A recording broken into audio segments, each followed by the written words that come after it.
What is this? Another battle royale, gory, win the game or you die kind of show?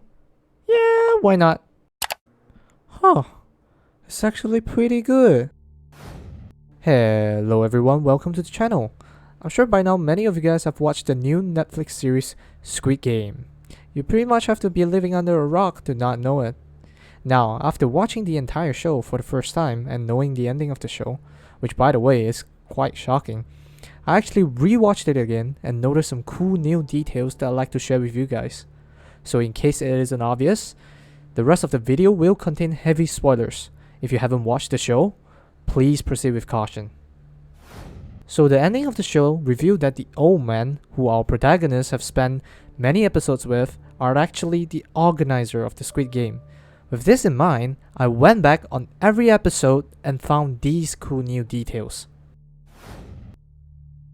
During the first viewing of the show, it is weird to me that the old man actually voted against continuing the game since he had no reason to go back and was actually enjoying the game. But after knowing that he is the organizer, I may have figured it out. During the voting, the masked individual told the participants that the voting starts from the reverse order,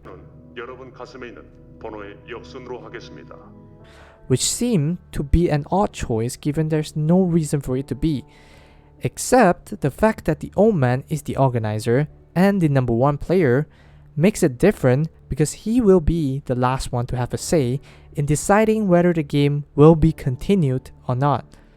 Since Squid Games have mentioned many times that the game itself focuses on fairness and participants are always given the choice,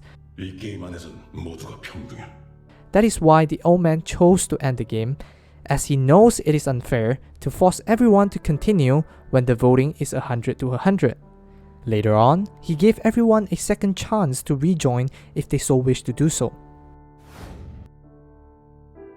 In episode 3, where the protagonist rejoined the Squid Game, the first thing the old man said to him was, "자네, 456번. Now the reason I think he is expressing so much joy here is because he didn't know if the protagonist was going to join back the game. Therefore, when they meet each other again, the old man is genuinely happy to see the only friendly and approachable person to him and is looking forward to enjoy the game with him. Later on in episode 3, where the participants are introduced to the candy game, the protagonist's friend who knew about the game actually lied, and that put them in a dangerous position. Being the organizer, the old man knew what the game was about, and because of that, when he heard that the protagonist is likely to make a wrong choice, he had this reaction.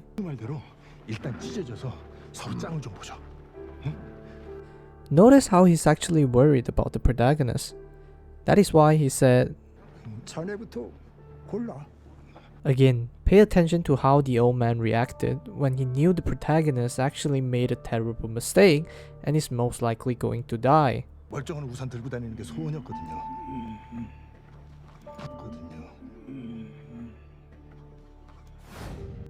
In episode 4, where the protagonist and his team had to defend themselves during the night, the old man was missing until this very moment.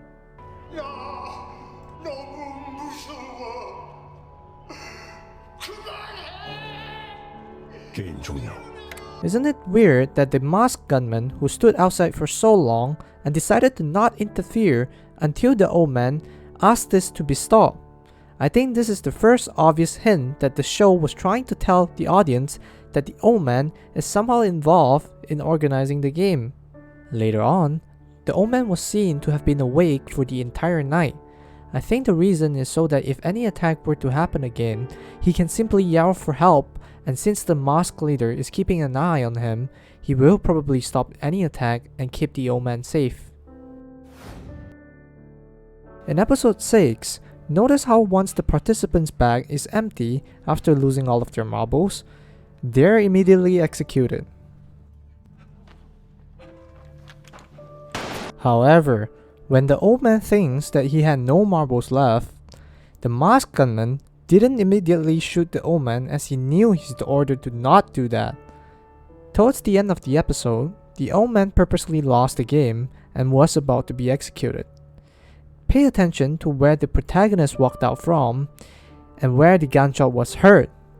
This is where the old man was supposedly shot, but when we zoom in, we'll see that there's not a single blood splash on the ground or near the wall or even on the door. Therefore, I think this is a small hint that the old man was not killed at all. And that will be all of the details I found when watching Squid Game for the second time. Did I miss anything at all? Let me know in the comment section below. Remember to like it if you liked it, and subscribe, and thank you for watching. See you guys next time.